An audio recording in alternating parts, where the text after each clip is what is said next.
Lenovo ThinkPad সিরিজের একটা model, এটা হলো X1 কার্বন, যেটা ল্যানোভোর জগতে সবচেয়ে প্রিমিয়াম ল্যাপটপ। কোরাই Super 7 এর, thin, হ্যাঁ একদম কোরাই 7 এর 11 generation 16 GB RAM 512 GB SSD। এই ল্যাপটপটা ব্যাটারি হেলথ আছে 100%, মাত্র 50 থেকে 57 বার চার্জ করা হয়েছে, এর বেশি ইউজও করা হয়নি। ওই নতুন একদম বলা যায় মডেললেস, ফিঙ্গারপ্রিন্ট আছে এইখানে, পাওয়ার বাটনটা ফিঙ্গারপ্রিন্ট, ফেস লক সেন্সর। তারপরে কিন্তু আপনারা দেখতে পাচ্ছেন লুকটা কত সুন্দর, ইভো সার্টিফাইড এই ল্যাপটপটা। X1 লেখা আছে এখানে, double cooling fan system, X1 কার্বনের জেন 9। আপনারা কিন্তু চার্জ করার সময় অবশ্যই করবেন X1 carbon gen 9, core i 7 11 generation 16 GB RAM 512 GB SSD। যে ল্যাপটপটা আপনি ব্র্যান্ড নিউ বলে কাউকে গিফট করতে পারবেন, এটা বোঝার কোনো ক্যাপাসিটি নাই। প্রাইস দিব অনলি 62,000। পোর্টগুলো একদম কম ইউজ হয়েছে, একদম দেখেন পোর্টের ভিতর কোনো দাগ বা স্ক্র্যাচ নাই।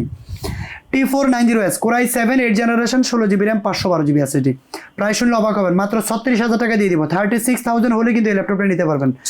কোরাই 5 এর 8 জেনারেশন L490, এই মডেলটা প্রাইস থাকবে অনলি 25,500 টাকা। 25,500 টাকায় কোরাই 5 এর 8 generation 8 GB RAM 256 GB SSD, 4 GB share graphics card থাকবে, ইন ডিসপ্লে টাচ স্ক্রিন থাকবে, নন টাচও আছে, দুইভাবে আছে। এই ল্যাপটপটা প্রাইস পড়বে মাত্র 25,500 টাকা, যেটা ব্যাটারি ব্যাকআপ 4-5 ঘন্টার উপরে থাকবে ইনশাল্লাহ।